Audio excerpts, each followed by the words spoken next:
തിരുവനന്തപുരം വെള്ളായണിയിലെ നൃത്ത അധ്യാപകൻ മഹേഷിന്റെ മരണത്തിൽ മർദ്ദനമേറ്റതിന്റെ കൂടുതൽ തെളിവുകൾ പുറത്തുവന്നു. മുഖത്ത് അടിയേറ്റ പാടുകളും കഴുത്തിലെ നീരും ചിത്രങ്ങളിൽ നിന്ന് വ്യക്തമാണ്. ആശുപത്രിയിൽ കിടക്കുമ്പോൾ സഹോദരിയെടുത്ത ഫോട്ടോയാണ് ഇപ്പോൾ പുറത്തുവന്നത്.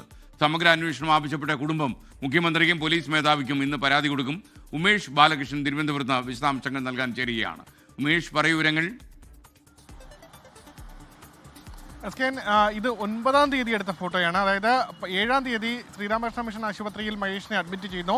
8-ാം തീയതി ആദ്യം അവിടെ മാനസിക അസ്വാസ്ഥ്യം കാണിച്ചതിനെ തുടർന്ന് ആദ്യം മർദ്ദിക്കുന്നു. 2-ാമത്തെ ദിവസം അതായത് 9-ാം തീയതി നിയന്ത്രണം വിട്ട മഹേഷ് അവിടെ നിന്ന് കോറിഡോറിലൂടെ ഓടിപ്പോകുന്നു. അവിടെ നിന്ന് ശേഷം പിടിച്ചു കൊണ്ടുവന്ന റൂമിൽ എത്തിച്ച ശേഷം മർദ്ദിച്ചു എന്നാണ് ഈ കുടുംബം പറയുന്നത്.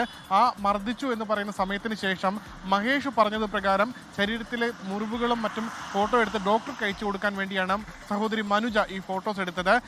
പോസ്റ്റ്മോർട്ടം റിപ്പോർട്ട് പ്രകാരം 22 മുറിവുകളും ക്ഷതങ്ങളും ശരീരത്തിലുണ്ട് എന്നാണ് പറയുന്നത്.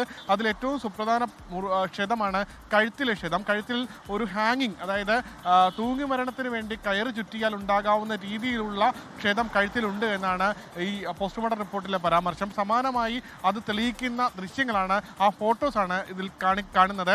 കഴുത്തിൽ കൃത്യമായി നീര് കെട്ടിയിരിക്കുന്നുണ്ട്. മുഖത്ത് അടിച്ചതിൻ്റെ ഒരു ചെറിയ രീതിയിലുള്ള ഒരു തെളിവും കാണുന്നുണ്ട്. മുഖത്ത് ചുവന്ന രീതിയിൽ കവിളിൻ്റെ ഫോട്ടോയാണുള്ളത്. ഈ രീതിയിലുള്ള ഫോട്ടോസാണ് എടുത്തിരിക്കുന്നത്. എന്തായാലും ഈ ഫോട്ടോസും അന്വേഷണ ഉദ്യോഗസ്ഥർക്ക് ഈ കുടുംബം കൈമാറിയിട്ടുണ്ട്. എന്തായാലും ഇന്ന് അന്വേഷണം സമഗ്രമായി നടത്തണമെന്ന് ആവശ്യപ്പെട്ടുകൊണ്ട് മുഖ്യമന്ത്രിക്കും പോലീസ് മേധാവിക്കും സിറ്റി പോലീസ് കമ്മീഷണർക്കും പരാതി നൽകാൻ കുടുംബം തീരുമാനിച്ചിട്ടുണ്ട്. വാർഡ് കൗൺസിലറുടെ കൂടി അനുവാദത്തോടു കൂടി ഇവർ ഒന്നിച്ച് ഇന്ന് ഉച്ചയ്ക്ക് ശേഷം പോലീസിന് പരാതി നൽകും. Thank you Umesh Balakrishnan. ലോകത്തെവിടെയായാലും ഏത് സമയത്തും 24 വാർത്തകളും ഓഗ്മെന്റഡ് റിയാലിറ്റി പാക്കേജുകളും എക്സ്പ്ലെയിനറുകളും വിശദമായി കാണാൻ ഞങ്ങളുടെ യൂട്യൂബ് ചാനൽ നിങ്ങൾക്ക് സബ്സ്ക്രൈബ് ചെയ്യാം.